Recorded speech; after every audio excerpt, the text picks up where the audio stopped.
Não é que diz-te toda a verdade, é que só por dignidade no mundo ninguém trabalha. Bienvenidos a bordo. Hoy con una ausencia, un acto de prevención, de precaución, porque, bueno, alrededor de Javier se generaron algunas situaciones de tipo vinculado a este maldito virus y en consecuencia evitamos o tratamos de que no ocurra ningún tipo de contagio. Así que bueno, se va a hacer más arduo la tarea de hoy, especialmente cuando hablemos de este fenómeno que en apariencia se ha precipitado en la Argentina, que es la cuestión del COVID. Les doy un dato. En este momento, ahora, las camas de las clínicas privadas de la capital federal están ocupadas entre un 90 y 95%. Las de la provincia de Buenos Aires un poco menos. La razón de esto no es que explotó el COVID en la capital, sino que cierta imprevisión general y además alguna velocidad inusitada del virus han provocado que las camas de terapia intensiva que estaban dedicadas a otro tipo de atención, operaciones, etcétera, bueno, todavía están en ese proceso y se ha incorporado esta suerte de ola, como suelen llamar, aunque no sea una ola, del COVID, y por lo tanto está en una situación de crisis. En la medida que se vayan saliendo de las clínicas el tema de las otras enfermedades o de los otros problemas, van a ser ocupadas por el COVID y ahí tendremos una noción más exacta de la verdadera crisis. En ese aspecto, hoy vamos a hablar con algo más que un especialista, con un exministro, sobre el tema de las vacunas. En particular, por ejemplo, sobre el intento de un empresario argentino que ha decidido o que tiene la idea de donar 1 millonada de vacunas al país.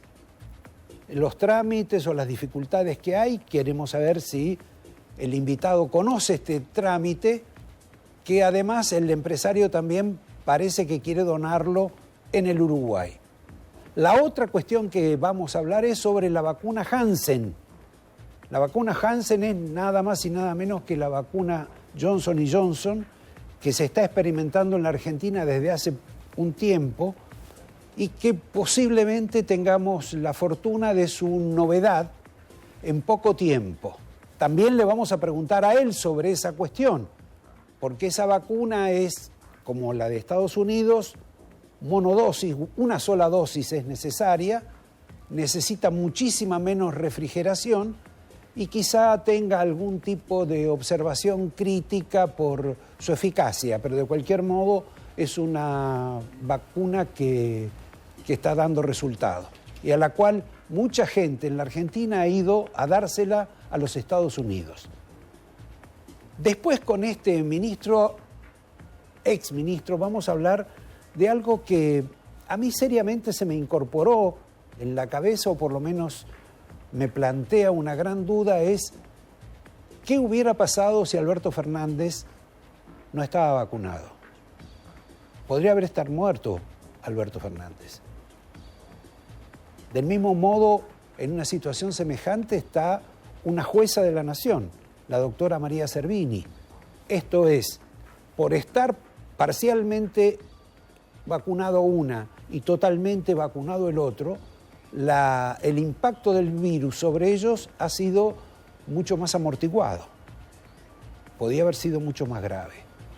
Y la otra cuestión que es necesario y hablar y conocer con este invitado, que es Adolfo Rubinstein, es saber cuál es la gravedad, la verdadera gravedad que hay del tema del COVID sobre los niños, porque han aparecido algunas curvas con relación a los pequeños que son inquietantes y preocupantes, más allá de que hay una paranoia general con este tema de las vacunas, con este tema del COVID, del virus, de lo que vamos a enfrentar, la maroma que presuntamente va a venir y el sistema sanitario a colapsar. Pero lo cierto es que tenemos muchos casos, no tanta letalidad, y también tenemos problemas con las camas de terapia intensiva, pero esas camas de terapia intensiva parcialmente se van a desocupar en poco tiempo. Me detengo acá para después hacer la entrevista con Rubinstein y les quiero pasar no solo de tema, sino recordarles un video de una entrevista que hizo Alberto Fernández hace muy poco tiempo, creo que aproximadamente 10, 12 días, sobre la inflación. Y esto es lo que dijo Alberto Fernández y lo que vamos a tener como réplica en este programa por parte de otro de los grandes invitados que tenemos hoy. Desde Washington le va a contestar seguramente Domingo Cavallo. Pero veamos el video de Alberto Fernández. Enero, febrero y marzo siempre son 3 meses, los tres meses peores del año en materia inflacionaria. El cuarto es diciembre.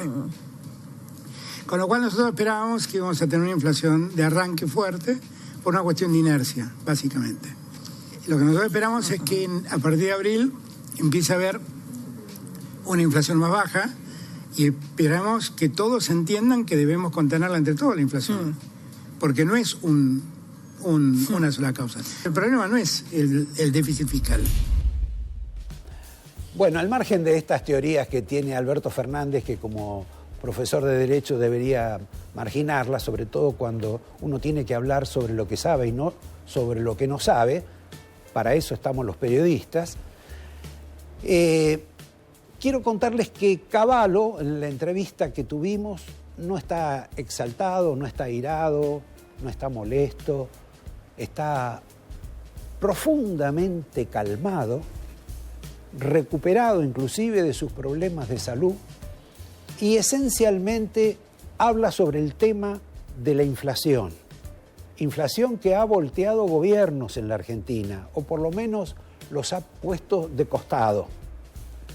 También habla sobre las pérdidas que tienen los jubilados, cuestión que el doctor Fernández prometió que no iba a ocurrir. Y también habla sobre Guzmán, aunque sobre Guzmán tiene una mirada benigna, porque dice que el ministro de Economía poco puede hacer por lo que ocurre en el país en materia económica, que requiere de lo que sería el respaldo del presidente, el respaldo de la vicepresidente y eventualmente de Kicillof. Por supuesto que eso no es lo que está ocurriendo hoy en la Argentina, pero eso es lo que vamos a ver seguramente en la entrevista que tenemos con Domingo Cavallo. 2 partes de entrevista. Suspendo este momento de anticipos de lo que va a ser el programa para advertirles que el conflicto entre Alberto Fernández y la doctora de Kirchner persiste y en alguna medida se ha vuelto a complicar en los últimos días, por varias razones. Ella, ante los acontecimientos sociales que uno está observando, no solo los datos estadísticos de la pobreza y la miseria e indigencia en la Argentina, está preocupada por la posibilidad de que haya situaciones sociales complicadas, que fundamentalmente este proceso de deterioro le haga perder las elecciones al oficialismo, mientras que Alberto Fernández tiene una mirada un poco diferente. Por supuesto que no quiere perder las elecciones, pero él es el presidente y él quiere seguir después de las elecciones y quiere seguir en el orden nacional y en el orden provincial. Y en el orden provincial la doctora Cristina Fernández está absolutamente concentrada, no quiere perder ni un gramo. Entonces demanda más plata para los grupos sociales, algunos de esos grupos sociales que desfilaron el otro día, muchos maravillosamente organizados, maravillosamente sostenidos por un aparato de ómnibus como suele ser habitual. Ese aparato demanda aumento del IFE, también algunas pymes, el aumento del ATP, y el ministro de Economía, Guzmán, ahora en Europa, no quiere dar ningún tipo de aporte en ese plano. Esta es una discusión. La otra discusión pasa por las tarifas. La doctora de Kirchner no quiere el aumento de tarifas, salvo, por ejemplo, en el tema de YPF, donde se hace la distraída porque hay gente de ella allí. Pero el resto de las tarifas, ¿qué va a pasar? Ella no quiere, Guzmán sí quiere. Guzmán quiere, en una suerte de combo que ha imaginado, un incremento de tarifas del 9% para los sectores, digamos, más desprotegidos. Mientras que para aquellos sectores pudientes de la sociedad quiere un incremento superior, que ronde aproximadamente el 60%. Estas no es las únicas diferencias que hay entre Guzmán, el Instituto Patria y Cristina. Hay más, pero digamos que les estamos dando algunos datos sobre la naturaleza del conflicto. Mientras Guzmán está negociando con figuras importantes del Fondo Monetario Internacional para obtener algún tipo de asistencia, y es de confiar que desde Buenos Aires, por esos litigios que tienen, en realidad no le afecten el viaje. No le hagan como el último viaje que hizo a Nueva York y Washington, cuando él estaba negociando y desde acá apareció la doctora de Kirchner diciéndole que no se puede pagar. O sea que él había ido, como se dice vulgarmente, al cohete a los Estados Unidos. Esperemos que no ocurra lo mismo ahora que está en Europa. Paramos un poquito acá, nos suspendemos, recordamos que el presidente está pensando en más cuestiones en su agenda personal diferentes a la de Cristina, en la cual en su agenda personal están las elecciones y la cuestión judicial, y vamos a una cuestión que hoy nos tenemos que resolver todo. De lo único que quedó del año pasado, de lo único no, pero quizá de lo más importante, es la necesidad del uso del barbijo. El barbijo es fundamental, inclusive se habla de la necesidad de usar 2 barbijos. Ahora fíjense ustedes la imaginación en otro país para que la gente no deje de usar el barbijo. Veamos esta escena casi desopilante con actores que están cumpliendo un rol, pero que indican una dirección y un aprendizaje para el resto de la sociedad.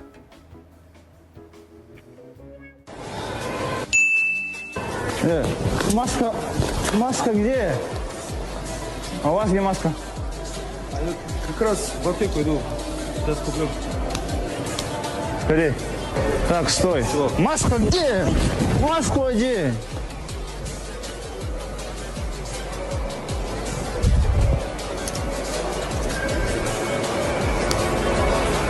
Стой. Маска где? Маска где, говорю? Маску одень. Да. Маску одень, сказал. Молодцы. Так, стой. Маска где?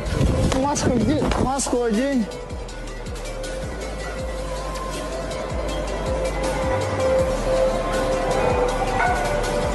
Маску одень. Без маски, чтобы не ходил. Me parece que algunas figuras del gobierno les encantaría instrumentar ese bastón para que la gente use barbijo y además se aplique a todas las normas estas estrictivas, militares, casi de toque de queda, que nos han impuesto. Pero eso lo vamos a hablar con Rubinstein. Antes vamos a complementar el litigio entre Alberto Fernández y Cristina, que vimos lo económico, lo que no vimos en lo político. Lo político es que todavía en la cabecita de Alberto Fernández hay una imaginación de que él puede generar algún tipo de adhesión dentro de la sociedad y sobre todo dentro del justicialismo. Entonces es obvio que Alberto Fernández respalda, impulsa una candidatura interna dentro del peronismo, que es la del exministro Florencio Randazzo, de quien él ha sido no solo amigo, sino también participó con él en una de las campañas. Randazzo está lanzado en el peronismo. Está lanzado de la mano o acompañado por alguna gente del dualdismo, de lo que era la provincia de Buenos Aires, intendentes, algunos gremios y fundamentalmente un intendente clave por lo menos para el momento histórico que vive la Argentina, que es Juan Zabaleta, más conocido como Juanchi. Ese es un hombre de Alberto Fernández. Y han conseguido que, por ejemplo, Labaña lo recibiera a Randazzo en su quinta, en su campo de productor agropecuario en Cañuelas, y le prometiera que lo va a apoyar con sus equipos técnicos, que nadie sabe si son muchos o pocos, con sus diputados, que hay un emprendimiento de Randazzo al cual él se lo va a dar. Antes de verlo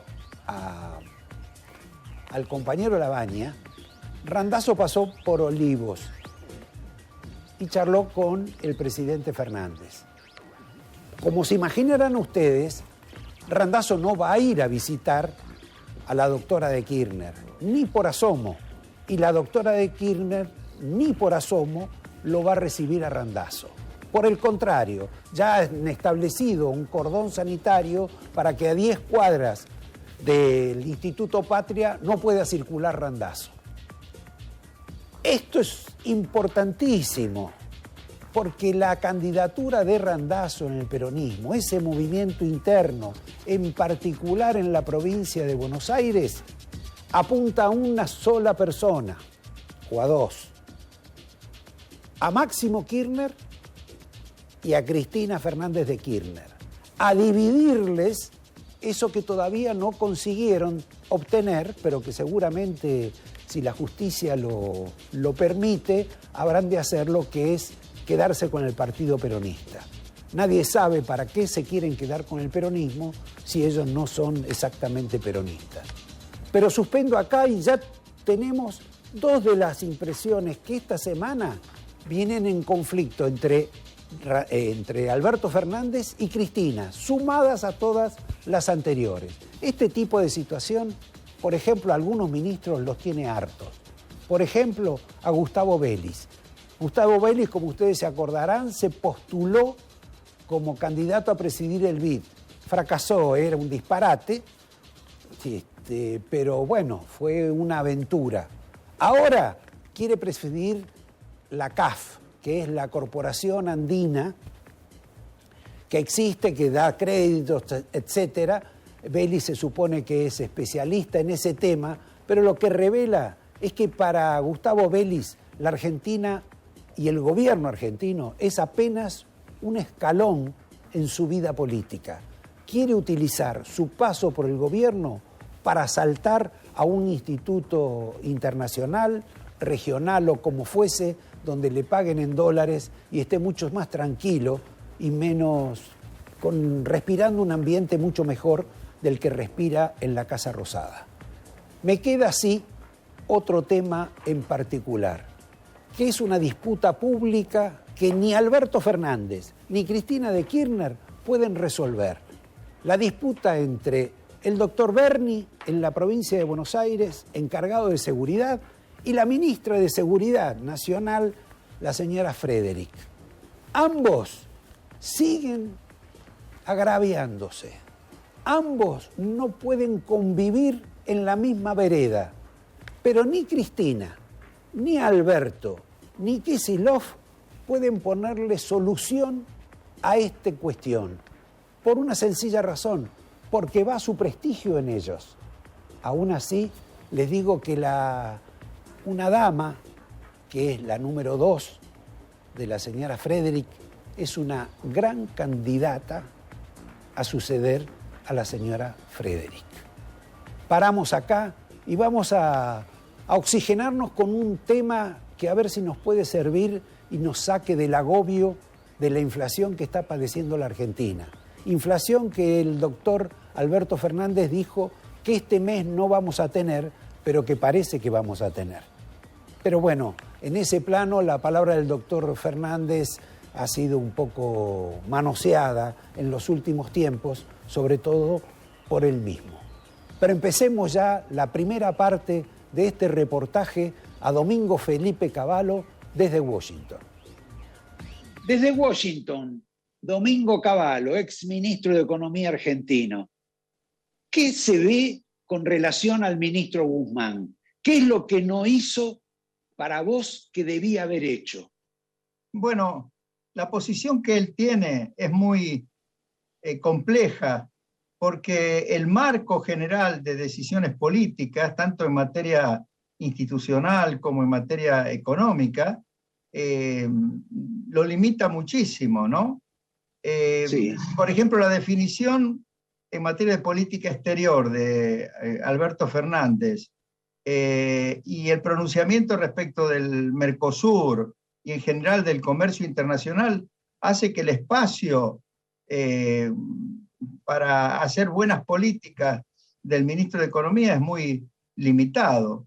Pero en definitiva, para un ministro de Economía, si no hay una buena política exterior y además Argentina ha perdido totalmente el crédito. En ese sentido, hay una decisión que tomó el ministro de Economía y el presidente del Banco Central el año pasado, que es muy mala. Por ejemplo, después de haber reestructurado la deuda, prácticamente obligó al sector privado a reestructurar su deuda también, cuando en realidad le debería haber provisto de las divisas necesarias para que el sector privado pueda cumplir con sus obligaciones. Así, de esa forma podría haber por lo menos mantenido abierto el crédito al sector privado. Yo veo un problema muy, muy serio, no solo en el presente, sino para el futuro, que es la falta total de inversión en la economía, ¿no?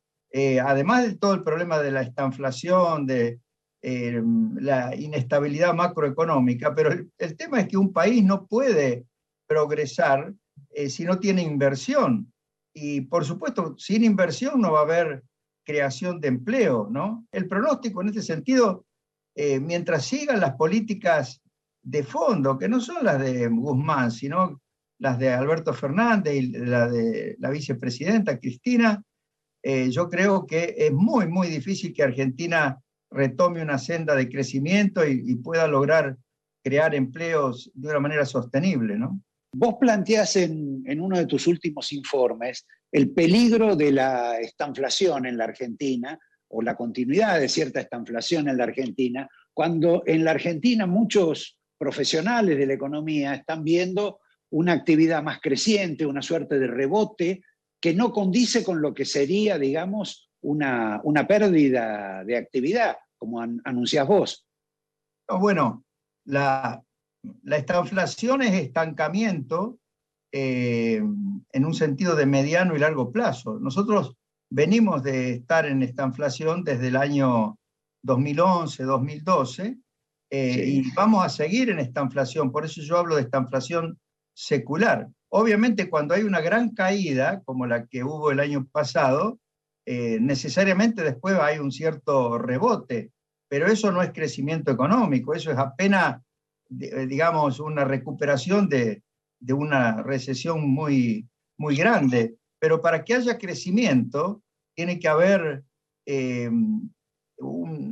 varios años sostenidos de crecimiento, o la recuperación tiene que venir con tasas mucho más elevadas de lo que fueron las caídas anteriores, ¿no? Y eso no creo que vaya a ocurrir para nada. Ahora, a la gente quizá le cuesta entender la influencia del peso de la política exterior, pero en lo económico, específicamente, ¿qué es lo que Guzmán no puede hacer? Porque en última instancia no creo que sea Alberto Fernández el que lo corrija, y tampoco Cristina, aunque Cristina es la que le marca el rumbo, evidentemente. Bueno, lo que pasa es que un ministro de Economía puede hacer muy pocas cosas, en realidad, salvo el manejo de la política de endeudamiento y de emisión monetaria del Banco Central, combinar con el Banco Central. En materia de gasto, por ejemplo, ¿qué control tiene él de los presupuestos de la nación y de las provincias? Prácticamente ninguno. Y por otro lado, el ajuste fiscal que se está produciendo lo muestra como positivo, porque los gastos están aumentando menos que la recaudación. Ese ajuste se está produciendo por la inflación. O sea, la inflación necesita la inflación para que se produzca algo de ajuste fiscal. ¿Cómo están bajando los gastos en términos reales? Y porque no ajusta las jubilaciones al ritmo de la inflación. Habría que incorporar los impuestos extraordinarios para mejorar la recaudación. Además gravan cada vez más al sector privado con impuestos que disminuyen las posibilidades de rentabilidad y por lo tanto de inversión del sector privado. O sea, la política es muy mala, pero por ejemplo, este impuesto extraordinario a la riqueza, como le llaman, no fue una iniciativa del Ministerio de Economía, fue una iniciativa del Congreso, básicamente sí, el presidente de Boca, Carlos Heller, el que fue Carlos Heller, claro. Carlos Heller, aparentemente con el visto bueno de Massa, pero sí. Con este tipo de políticas no se va a llegar a buen puerto, seguro. Si uno observa, cada vez el gobierno, y el Estado en general, gasta más en lo que se llama el costo social de la Argentina. Pero ocurre que cada vez hay más pobres. En consecuencia, lo que uno observa es que es una situación de jaque mate. Va a haber cada vez más pobres y cada vez el Estado va a tener menos recursos para cubrirlos. Bueno, en la práctica lo que va a ocurrir es que los subsidios que le den a los pobres, lo mismo que las jubilaciones y lo mismo que todo el gasto social, se va a ir deteriorando en términos reales por la inflación. Por eso necesitan inflación, porque la única forma que tienen de financiar esos crecientes gastos sociales es con más inflación. O sea, todo el tema de dar subsidios que se financian con inflación es una forma de engañar a los supuestos beneficiarios de esos subsidios. Nos quedamos con el engaño que el gobierno le está haciendo a los presuntos subsidiados de la Argentina, y vamos a volver en una segunda parte.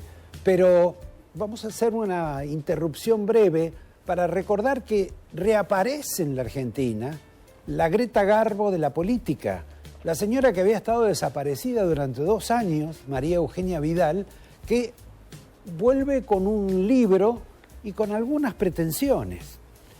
Por ejemplo, después de haber estado 2 años en silencio, creo que lo único que ha hecho es ir a algún tipo de universidad de la provincia de Buenos Aires para dar alguna clase, para contar sus experiencias, pero nunca se pronunció sobre la economía, sobre lo que pasa en la política, sobre la inseguridad, tampoco sobre el virus, más o menos copiándola a Cristina Fernández, que habla más de las cuestiones personales, de las cuestiones de sus juicios, que del virus, que nunca ha hablado del virus. Lo cierto es que María Eugenia Vidal apareció. Y sin decir nada, durante 2 años, reaparece y dice, quiero ser presidenta. Fantástico, la verdad que el cursum que hacen los políticos es absolutamente admirable, la osadía que tienen con la cual funcionan. Pero lo de Vidal hay que observarlo, porque va obviamente contra Macri, obviamente contra Patricia Bullrich, pero también va en alguna medida contra Horacio Rodríguez Larreta, que siempre se supuso que era una suerte de jefe de ella y que además iba a ser candidato en el 2023. Mucho no se le puede preguntar hoy a Rodríguez Larreta porque ha estado bastante deprimido por algunos episodios personales que todo el mundo conoce y que yo no voy a comentar. Pero María Eugenia Vidal hace lo que le dice Jaime Durán Barba. Y Jaime Durán Barba en este programa, la semana pasada, nos anticipó que ella no iba a ser candidata este año y que se iba a postular casi con seguridad en el 2023. Es decir, que desde Quito probablemente Jaime Durán Barba todavía la maneja, no tanto como Cristina Alberto. Paso ahora a otro capítulo importante que se registra en la sociedad argentina. Amado Boudou va a dar una clase. Va a dar una clase sobre lawfare, sobre la justicia corrupta y sobre el periodismo corrupto. Lo va a dar en la Universidad Argentina, estando con prisión domiciliaria.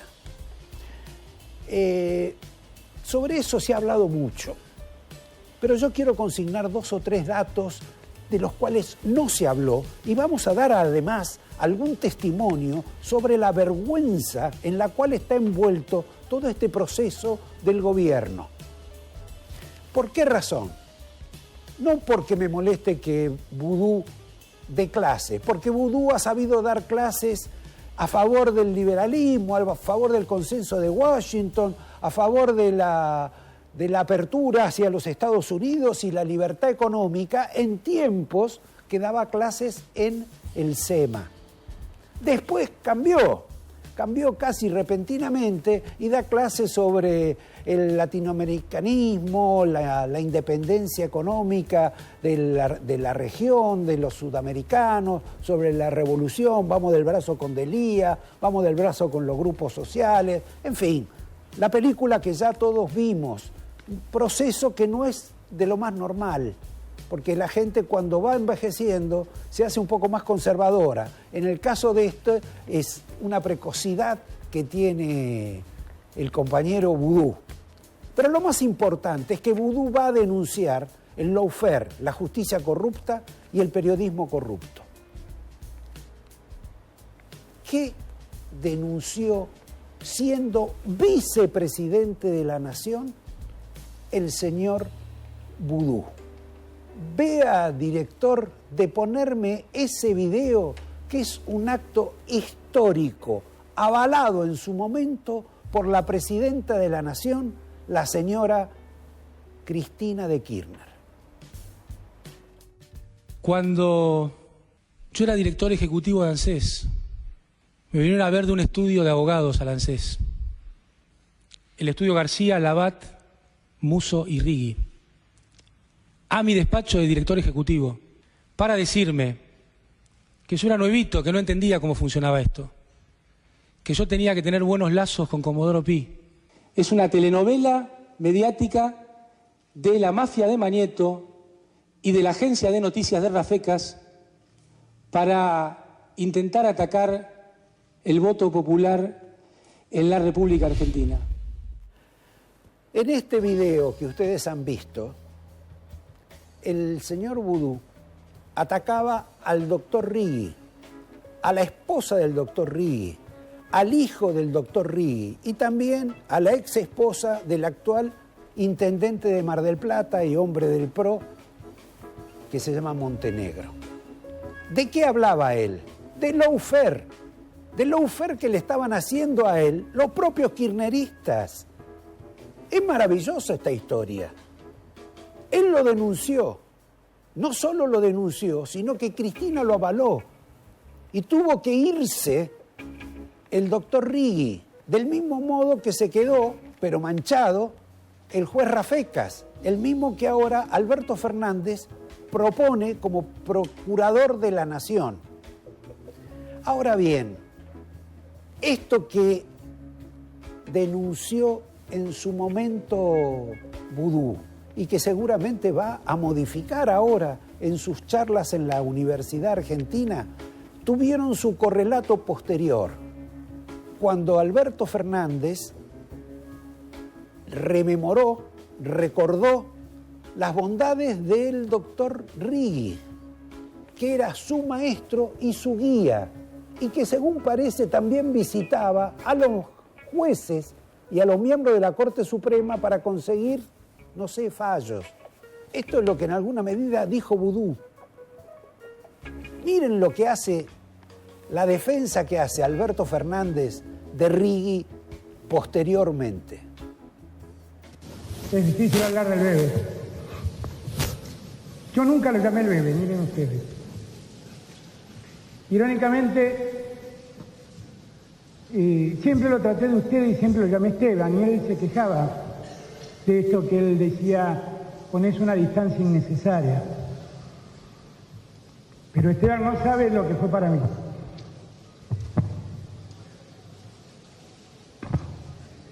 No me es fácil. No me es fácil. Bien, al margen de las lágrimas y de la emoción que le provocaba Righi a Fernández, les recuerdo que Vudú decía lo que decía. Fernández dijo esta semana que Cristina Fernández de Kirchner es inocente. Por supuesto, nadie todavía la ha culpado, pero está en proceso. Pero Fernández ya anticipó que ella es inocente. Lo que les voy a decir es que Fernández, casi a riesgo un brazo, nunca va a decir que Vudú es inocente. Vamos, señores, a la segunda parte de la entrevista con Domingo Cavallo. Cuando Guzmán habla en el presupuesto del 29% de inflación y con los datos de la realidad que tenemos ahora y con este criterio que vos decís de que la única forma que tienen de continuarla pedaleando es teniendo más inflación, es un gran macanazo el 29%. Por supuesto, 29% es una meta totalmente inalcanzable, pero en realidad, por ejemplo, yo pronostiqué en diciembre que este año iba a terminar con un 50%, pero después revisé ese pronóstico y dije que va a terminar con un 40%. Por supuesto, todos estos pronósticos son muy relativos, pero ¿por qué reduje el pronóstico?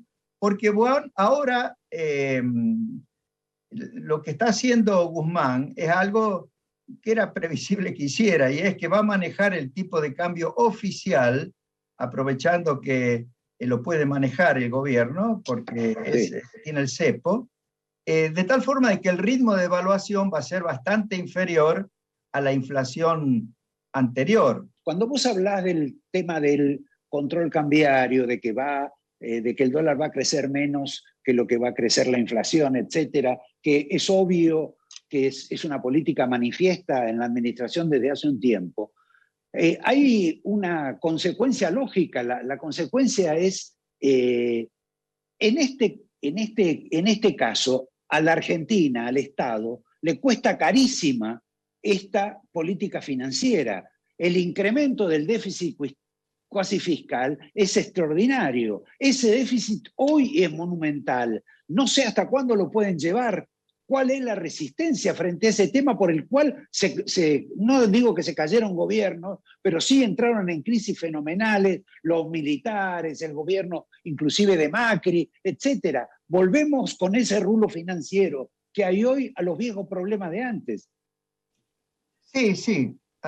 Obviamente que el tema de las LELIQs y esa forma de manejar la política monetaria que tanto criticaba Alberto Fernández, que me recuerdo que decía que con los intereses que el Banco Central estaba pagando las LELIQs iba a financiar aumentos de jubilaciones. Sí. Y ahora aumenta las jubilaciones mucho menos que la inflación y alimenta la inflación con políticas monetarias, entre otras, la emisión no solo de pesos, sino de LELIQs, que Exacto. es como anunciar que va a haber más emisión futura, porque las LELIQ van devengando y obligando a pagar también intereses, y entonces cada vez los pasivos del Banco Central aumentan y preanuncian que en definitiva cada vez va a haber más emisión monetaria, ¿no? Esa es una mala política. ¿Cómo es posible que la Argentina, que tiene este año un regalo del cielo de 10.000 millones de dólares por los precios internacionales y por la cosecha de soja y la cosecha de maíz en términos generales, tenga este problema de crisis económica tan grave y no puede desenvolverse con eso? Por más que el comercio exterior, por los precios internacionales, genere un superávit comercial, cuando ese superávit comercial no alcanza para cumplir con las obligaciones financieras del sector privado, hace que el sector privado pierda el crédito. El gobierno nacional ya lo perdió. ¿Qué está pasando en este momento? ¿En qué está utilizando el superávit comercial el gobierno? Compra divisas y luego las vende para tratar de controlar el precio en el mercado libre, en el contado con liquidación, ¿no? Ahora, ese mecanismo, por ejemplo, también es un mecanismo contraproducente. Mucho mejor sería que el Banco Central proveyera con el superávit comercial al sector privado, para que el sector privado pueda cumplir con sus obligaciones y pueda recuperar el crédito para la inversión genuina, ¿no? Vos has tenido la fortuna, la inteligencia de lograr, y serás reconocido por el tema de haber controlado o manejado una tasa de baja inflación en la Argentina durante un periodo prolongado. Pero la inquietud que uno tiene es, ¿cómo es posible que de pronto Alberto Fernández hable de la inflación como una cuestión multicausal? Lo mismo diga el ministro de Economía, Massa diga que hay que tirar plata a la gente, el mismo Macri en su momento, antes de ser presidente, dijo que la inflación se resolvía de un soplido, y el propio fondo ahora, para darle el gusto a alguien, dijo también que la inflación es un fenómeno multicausal. ¿Cuál es la realidad de todo esto y por qué fracasan tanto? Las expresiones que fueron en inglés fueron mal traducidas. Yo no creo que el fondo haya dicho que la inflación es un fenómeno multicausal. Obviamente la inflación tiene que ver con la pérdida del valor de la moneda, y la moneda pierde valor porque la política monetaria y la organización monetaria es totalmente inadecuada. No se va a lograr estabilizar la economía argentina si no hay una reforma del régimen monetario, que no será idéntica a la que nosotros hicimos en el año 91, tendrá que adaptarse a las circunstancias nacionales e internacionales del momento en que se quiera estabilizar, pero va a requerir una reforma de todo el régimen monetario. Por supuesto, también del régimen fiscal, y en general, por ejemplo, va a ser necesario abrir la economía. En una economía con todas las intervenciones que tiene esta por el lado de las importaciones, de las exportaciones, y sin ningún acceso al mercado de capitales, es muy, muy difícil estabilizar esa economía, ¿no? La reforma monetaria que hay que hacer, o del régimen monetario y del régimen fiscal, tiene que ser necesariamente acompañada por una reforma de la política comercial externa de Argentina, que tiene que ver también con toda la política exterior. Eso es lo que yo vengo recalcando y lo que me hace ser pesimista respecto de que este gobierno pueda encontrarle la vuelta realmente a la economía. Perdón, pero hay una curiosidad. Yo creo que vos te peleaste con el Fondo Monetario, aparte de que lo hiciste varias veces, en forma mucho más fuerte de lo que ha hecho este gobierno y en parte el gobierno de Cristina. ¿Cuál es la razón por la cual alguien que se peleó más con el Fondo Monetario como vos que ellos vos sos reputado como hombre del consenso de Washington y ellos como hombres del intervencionismo, del estatismo y de otras cuestiones de superioridad moral.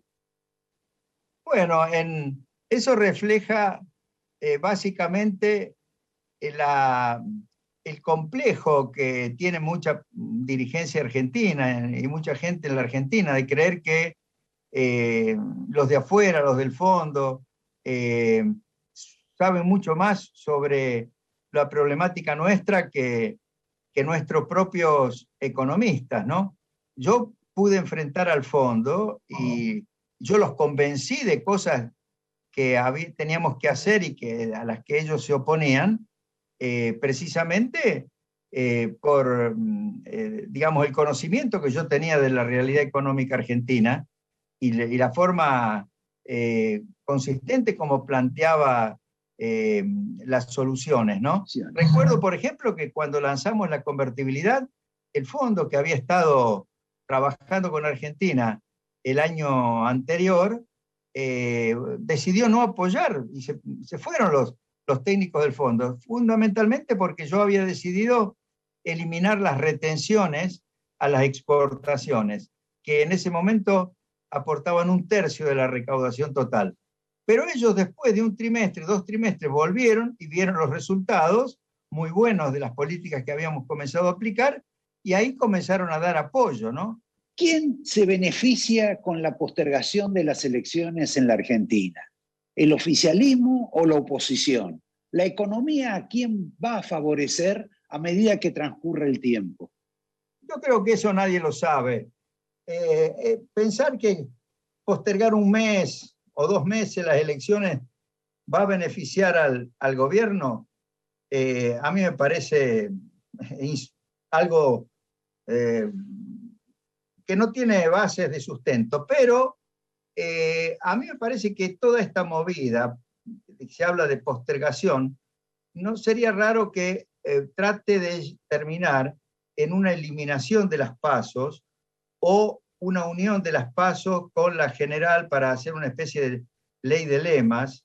Eso debe ser lo que debe tener en mente los que promueven desde el gobierno la supuesta postergación. Te agradezco, Mingo, que la pases bien con tu familia y bueno, supongo que en algún momento volverás a la Argentina. Sí, por supuesto, por supuesto. Voy a volver, siempre he vuelto.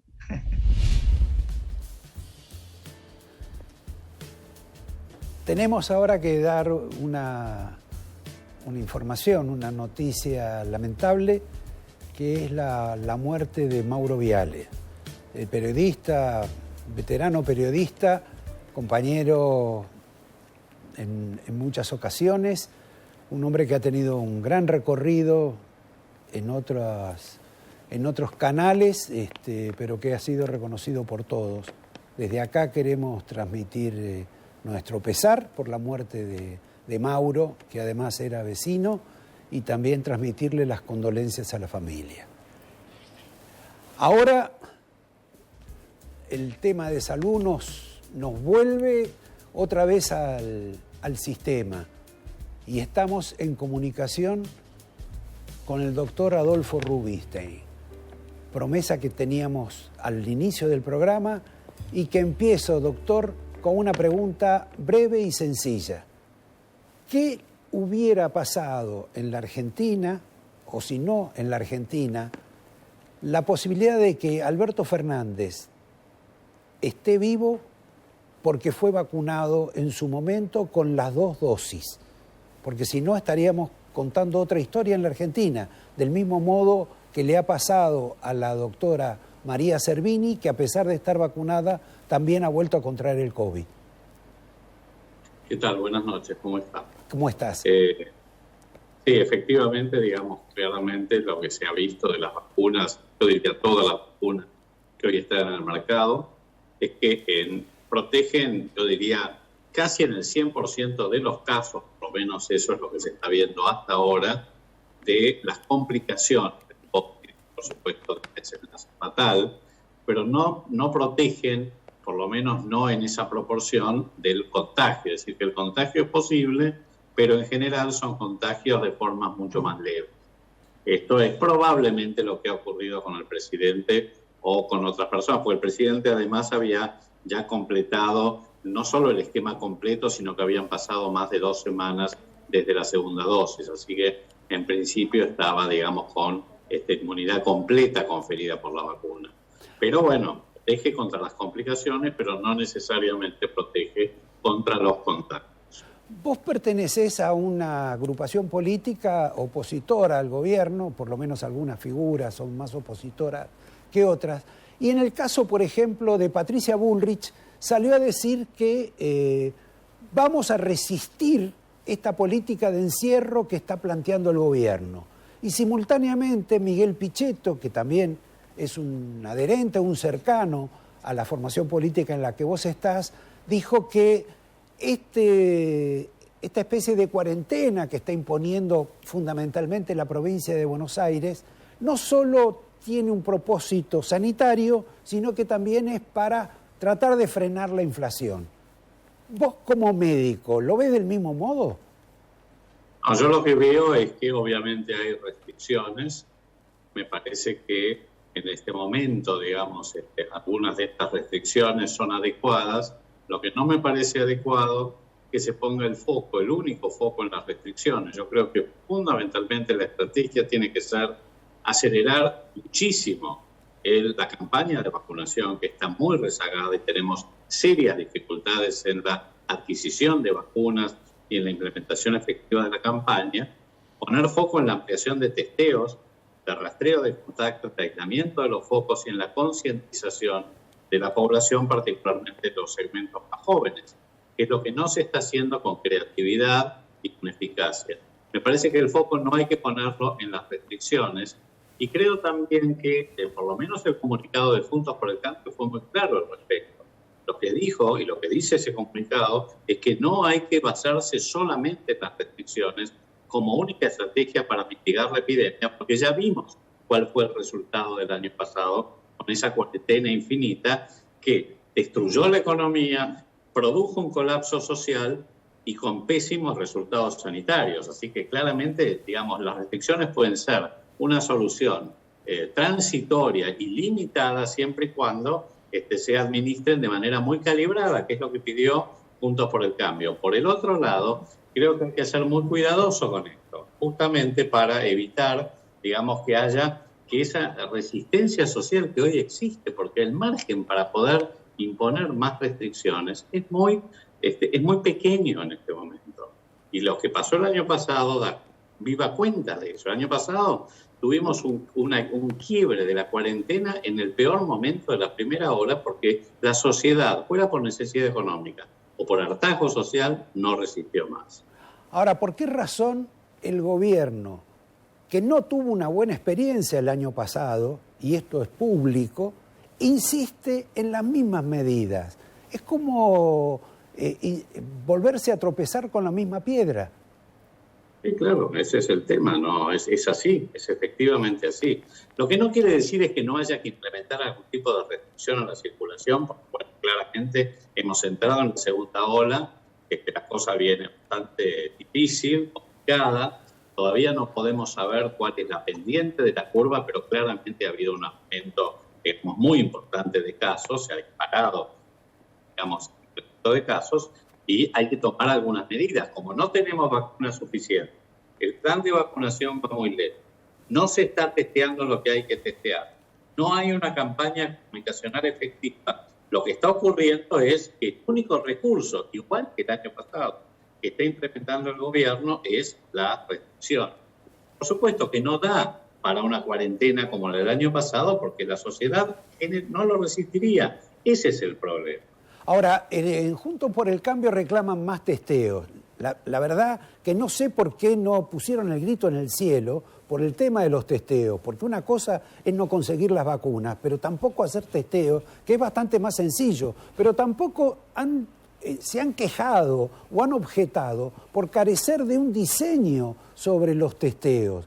Porque ahora uno ve colas de gente que se va a testear porque tiene síntomas, porque se siente mal o simplemente porque lo desea. Pero en realidad la política o el diseño sobre los testeos debiera ser diferente. Se debería focalizar un lugar, trabajar nada más que sobre ese lugar, porque los resultados van a ser diferentes. Si la gente que se siente mal se va a testear, seguramente hay una gran parte que está enferma, pero los otros que no se sienten mal, por ahí dan un índice diferente sobre positividad del virus.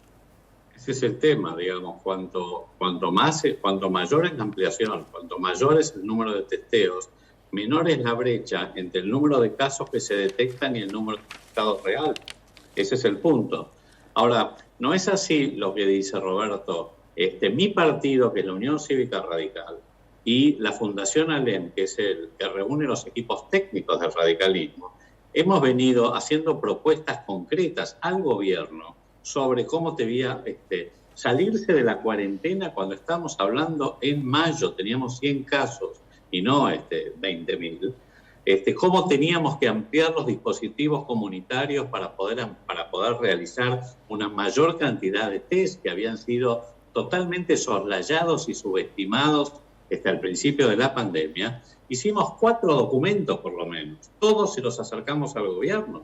Nosotros lo que podemos hacer son propuestas desde la oposición, pero quien gobierna es, en este momento, el presidente Alberto Fernández. Entonces, la realidad es que recién ahora pareciera que están comenzando a tender puentes con la oposición para poder ampliar un poco la convocatoria y para que haya un mayor consenso social y político, porque el tema es que la cosa viene muy dura, y si acá no hay un nuevo contrato social y un nuevo contrato político, va a ser muy difícil que la sociedad tolere lo que va a ser el impacto de la segunda ola. Te pido, Adolfo, 2 o 3 respuestas breves sobre esto. ¿Sabés quién es el empresario argentino que se ha propuesto donar 1 millonada de vacunas, quizá compradas por su propia cuenta, y que ya ha hecho o que está en ese mismo proceso con el Uruguay? No, la verdad que no lo conozco. No. ¿No te suena el apellido Urnequian?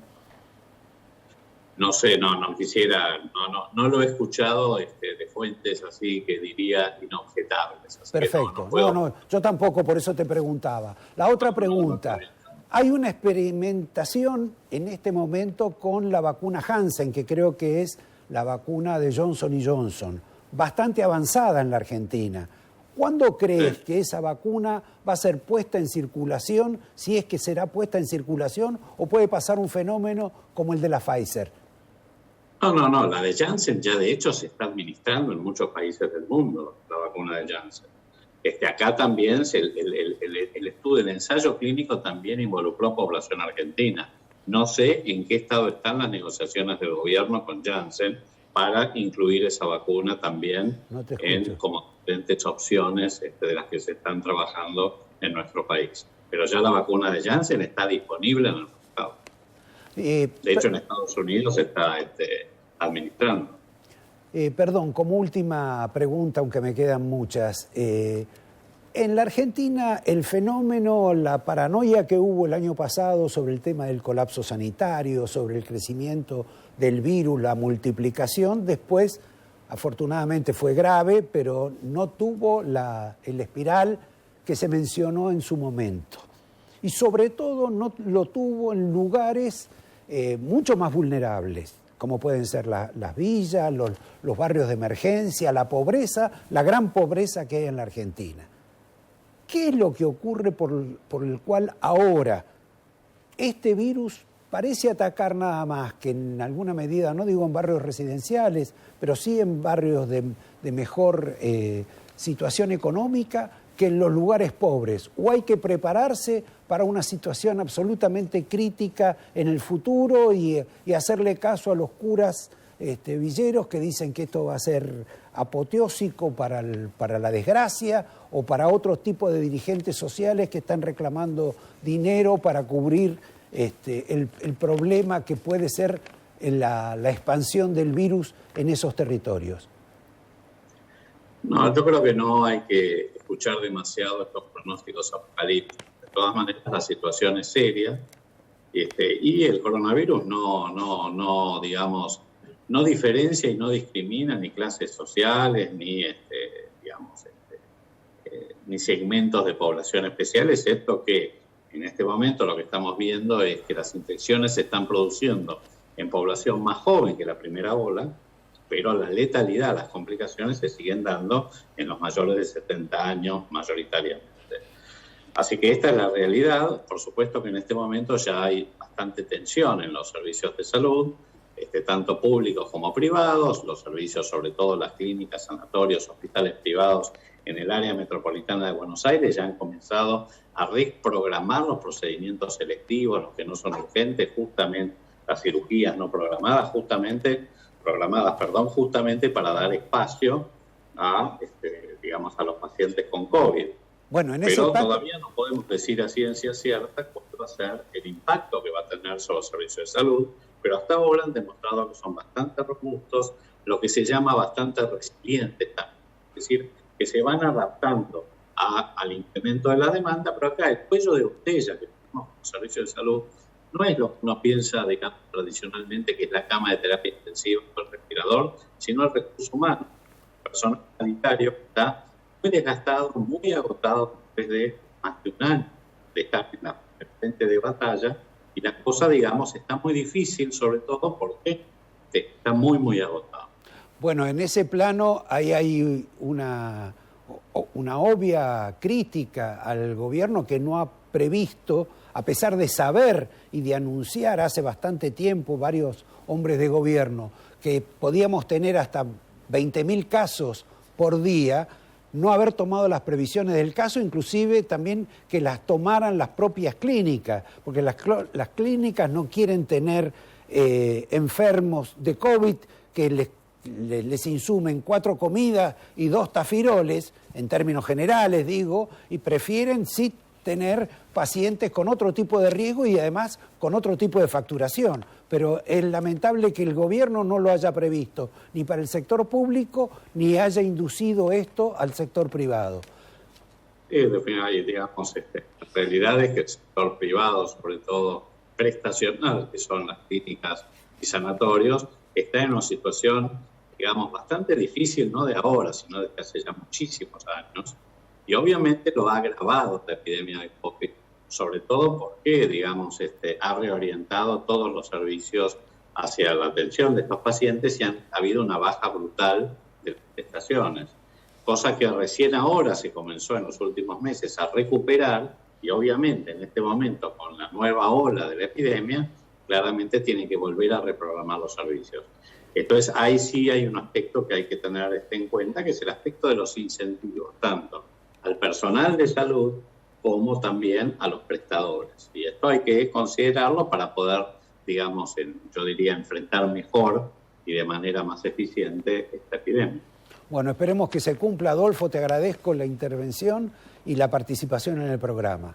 Nos vemos en gracias por invitar. Nos vemos en otra oportunidad y a ustedes los invito a un pequeño corte para volver después con una de las frases que eligió Javier García y darle el paso acá a un compañero que me está mirando ansiosamente. En un minuto volvemos. Todos sabemos lo que representa para la logística de una empresa una flota moderna de vehículos. Por eso, a la hora de renovar el parque automotor, piense en el especialista. Naviral Mercado, subastas online.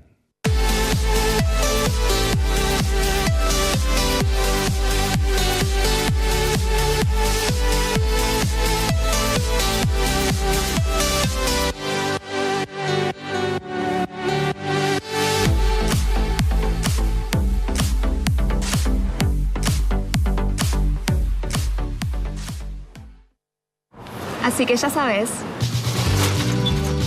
Cualquier cosa que necesites, me avisás. ¿Tenés un vecino? Tenés tu banco cerca. Ayudarnos. Lo mejor de ser vecinos. Banco Ciudad. Te quiere ver crecer. Este verano viví la costa de Vicente López como si fuera la primera vez. Vení a hacer deporte al aire libre, a pasear, a juntarte con amigos y amigas, a andar en skate o rollers. Vení a hacer lo que más te guste. Vivila. Es tuya. Ya sabes, si podés y querés, te venís nomás. Córdoba está preparada y te espera. OSPE, Obra Social de Petroleros. Conocé todos los beneficios que tenemos para vos en ospesalud.com.ar.